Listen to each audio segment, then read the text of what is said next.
呢一間溫泉酒店呢，喺我住咁多間酒店裏邊呢，比較上有特色嘅一間嚟嘅。本身呢間酒店呢，就係一個溫泉度假村。嗱，你睇下，就係呢啲咁普通嘅酒店，一個露台對住個咁嘅湖，我呢啲嘢通街都係啊！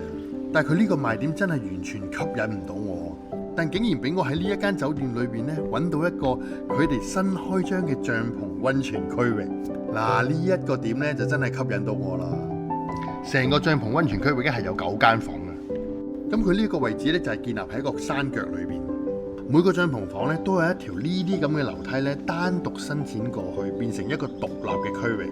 我每間房呢，都有一個獨立私隱度好高嘅溫泉池，同埋每間房呢，都有一個獨立嘅露台呢，對住就係成個山腳嘅森林裏邊。哇，好有露營 feel 啊！仲有啦，我開頭喺網上面嗰陣時呢，以為係一間呢普通嘅尖頂嘅獨立屋嚟嘅，但我嚟到之後呢，原來呢成間房呢都係一個帳篷搭出嚟嘅，完全同我以前呢住過嗰啲酒店對比，真係超級有分別，好有特色，同埋俾到我一個好新鮮嘅感覺。我要睇下呢間帳篷房入面係點嘅樣先。睇呢條片先撳呢個訂閱，陸續會有好多精彩嘅片，第一時間通知大家。哇，個面積唔係好大嘅啫喎，嗱，我就目測6米乘4米左右啦。哇，好鬼細啊呢間嘢，但係我覺得都好正常嘅。你諗下，我哋平時去露營嘅嘢呢，都係縮到好 Q 細同埋好鬼輕嘅，有咁嘅 size，我覺得先有露營嘅感覺，會重好多咯。嗱，呢間房仲有一個4米闊嘅落地玻璃，喺間房嗰度望出去個景呢，真係好鬼靚。嗱，我整翻個360度嘅全景俾大家睇下啦。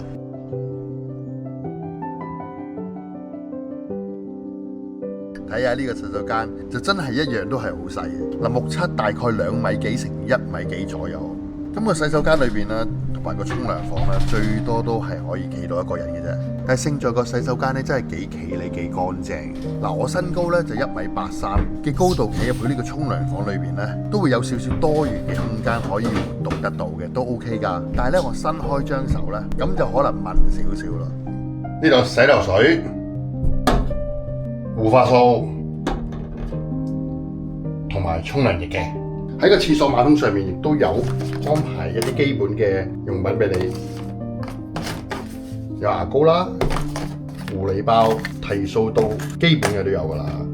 喺我預訂呢間房嗰時呢，我仲以為係一間普通嘅尖頂屋，嚟到先發現原來成間屋係帳篷建出嚟噶，成間房嘅用料就係呢啲帳篷嘅軟布料。但係有問題，每個帳篷呢相隔唔係好遠。可能隔離帳篷講嘢會聽得好清楚。好在我平時出嚟咧都會帶一個耳塞，因為咧遇到有啲酒店咧真係隔音差啲嘅會，咁就希望依家會嚟個安靜啲嘅人啦。咁我呢間大床房，成間房裏邊得一個床頭櫃，咁佢淨係得一個插蘇嘅啫。如果大家嚟到嘅話咧，就帶好充電嘅裝備啦。喺帳篷裏邊都有一個獨立嘅單人位，呢度側邊有個煲水嘅壺啦。同埋呢個係咩嚟㗎？哈哈，呢個好得意喎，有2個咁嘅杯啊，係飲 espresso 啊。呢度有個櫃仔，咁啊有2支水啦，同埋杯啦，同埋少少嘅零食嘅。呢個就叫每日堅果、比比讚、小圓餅。咦，仲有2包茶葉喎。我打開咗呢包堅果，喂，屌，裏邊全部提子嚟嘅。嗰粒呢啲。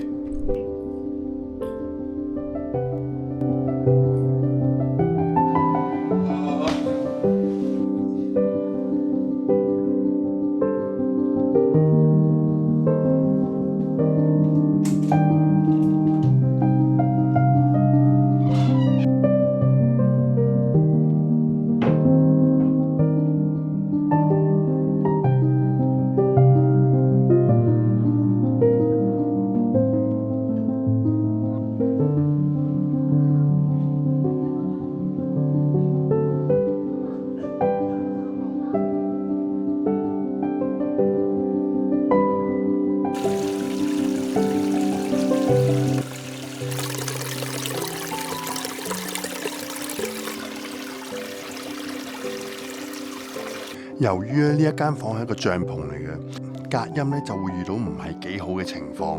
咁咁啱咧，旁邊又嚟咗一家人，裏邊有大有細，有老有少，哇，講嘢仲好大聲添，好嘈。哎呀，呢次真係暈啊，真係。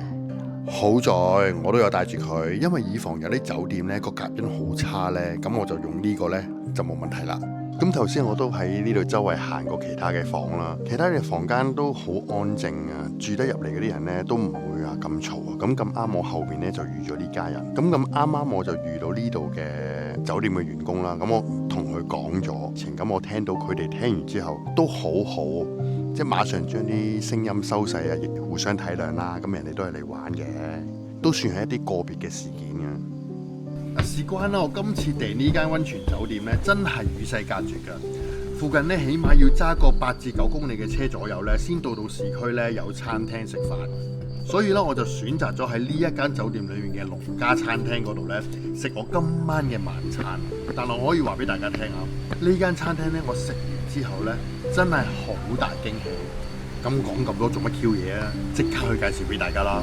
我哋係自己養嘅走地雞、魚，自己種嘅蔬菜，自己種嘅蔬菜瓜果，有機菜嚟嘅。我哋種嗰啲茄瓜啦、豆角啊、涼瓜。我想試下個雞啊！係啊，呢個魚仔我覺得 OK 喎，呢個豆腐我覺得 OK，呢個肉丸我覺得 OK 喎。好啊，就咁啦，一個雞，一個山蝦魚，仲有一個豆腐煲係嘛？即係豆腐煲。好。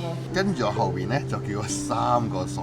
一個咧就係紫蘇葉嘅山蝦魚，咁第二個咧就係釀豆腐，第3個我就叫咗農家雞。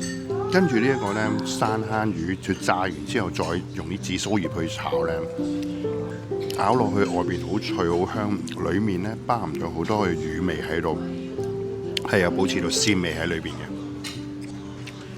呢個真係唔錯，好香，呢個好好食。呢個山蝦魚嚟到之後呢，頭幾啖係非常之唔錯㗎，佢 keep 住個溫度嗰陣時。但係呢個菜呢，真係有個缺點啊，因為佢炸過呢，如果擺得耐嘅話呢，個山蝦魚裏邊嘅肉質呢就會收水，就會乾晒，跟住食落去呢就唔好食，就會有啲柴。呢個係佢唯一嘅缺點。呢一個豆腐呢，我覺得佢做得嘅幾好啊。首先佢上面嗰個肉同埋呢個豆腐係好夾啦。同埋呢個豆腐個豆香味都幾香下，上面嗰個肉咧，個肉質咬落去都係幾好食嘅。呢個釀豆腐咧就真係保持到嗰個肉香同埋豆香嘅味道。做得差嗰啲餐廳咧，材料唔新鮮或者材料冇咁好，就以調味料為主，就會得個鹹字，唔好食，好難食。嗱，咁跟住呢個雞咧，咁其實農家雞都有個共通點，就係佢做法唔會好似我哋喺香港咁樣做啲雞好滑咁樣。咁如果你做到啲雞要好滑嘅話，可能個時間唔可以太長。但係佢呢啲咬落去個雞味好香嘅，但係可能個肉質就會有少少粗咗少少咯，就冇咁滑身。咁同埋咧農家雞咧，主要咧通常都係用大雞做，所以個雞味咧就會重啲嘅。但係佢嘅肉質咧，稍為會同一啲細雞做出嚟咧，會有啲分別嘅喎。細雞做出嚟咧就會滑身好多，但係咧冇大雞咁重雞味，所以咧兩者各有優點。我食到後邊咧係咪啲沙薑味咧？佢放咗沙薑去。呢間餐廳咧我食完啦，咁我就點咗3個菜。咁喺農家菜裏邊咧，我俾佢嘅評價咧非常之高。我開頭咧仲以為呢餐飯咧我係食唔晒㗎啦，但係味道真係唔錯㗎。嗱，我都食咗9成。如果大家嚟到呢個溫泉酒店，我極力推薦你哋去嚟到呢一間嘅餐廳去食佢哋嘅農家菜。嗱，飯咧我就食完啦。呢個酒店咧夜晚真係冇乜嘢玩嘅，純粹呢啲地方咧真係攞嚟度假嘅。咁我就翻房嗰度咧，享受我森林裏邊嘅溫泉啦。咁今次我仲帶埋清酒過嚟，一路慢慢飲。放呢個水咧要提前20分鐘左右放嘅。喺我放嘅過程當中啦，咁執下嘢啊，攞下嘢啊，睇下有啲咩需要放喺溫泉嗰度用。咁我就整晒就差唔多啦。咁今次我攞咗呢間房咧，就喺成個帳篷區域嗰度咧，係最邊角落位嗰個位嚟嘅。我浸溫泉嗰個位附近咧，都係一啲好天然嘅森林。如完全係冇人工裝修過同開發過。你真係唔好話一條友咧喺咁嘅地方咧，單純浸溫泉啊，真係有啲驚驚地嘅。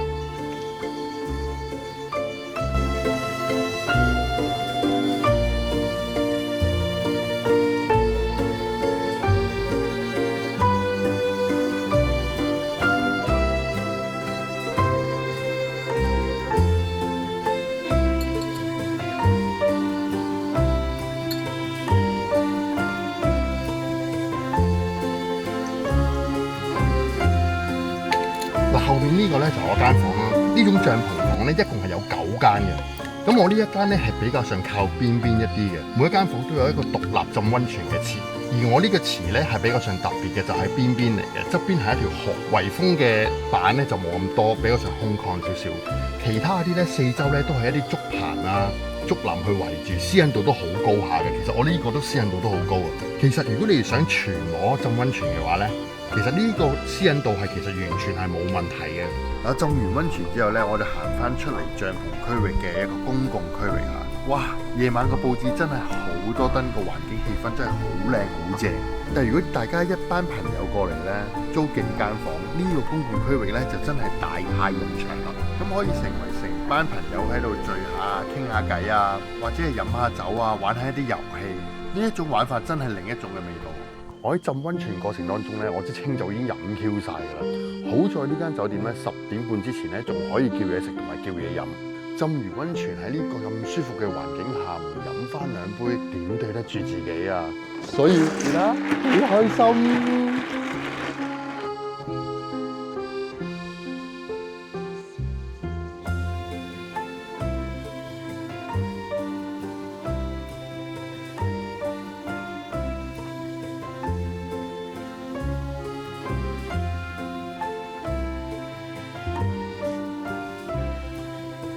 到咗夜晚咧，呢度周圍咧真係好安靜、好寧靜，尤其是下午嗰一家人咧，已經係冇咁嘈吵嘅聲音啦。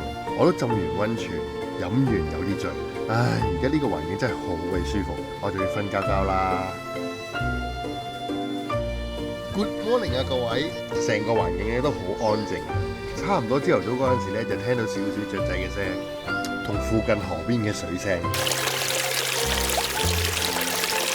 呢種感覺真係好鬼死正啊！如果住喺一般嘅酒店裏邊呢，就唔會有呢種嘅感覺啦。呢一種感受真係好特別嘅體驗啊！呢一個環境完全冇人間煙火嘅感覺。呢一間酒店房呢，就係包埋個早餐嘅。咁佢呢個早餐呢，就冇乜特別，都係一啲好基本嘅中式早餐啦。咁我就攞咗呢啲嘢食咯。食完個早餐呢，我真係有啲飽飽地。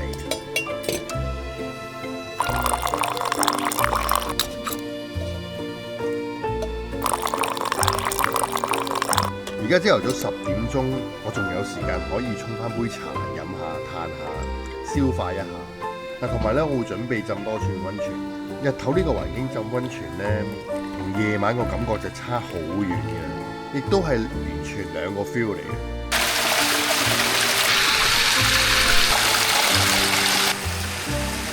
我日頭喺度浸溫泉，呢個感覺咧完全同夜晚咧係兩樣嘢嚟嘅。而家就好清楚睇到周圍嘅環境同埋個景色真係好鬼靚。咁啱我浸呢個位置咧就係一個河邊嗰度嚟嘅，咁就更加有大自然嘅空間感覺啦。都係一樣啦，提前3至40分鐘放好水，咁啊唔少得啦，擺翻個陣。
大家記得撳呢個掣，訂閱一下我嘅頻道，支持一下。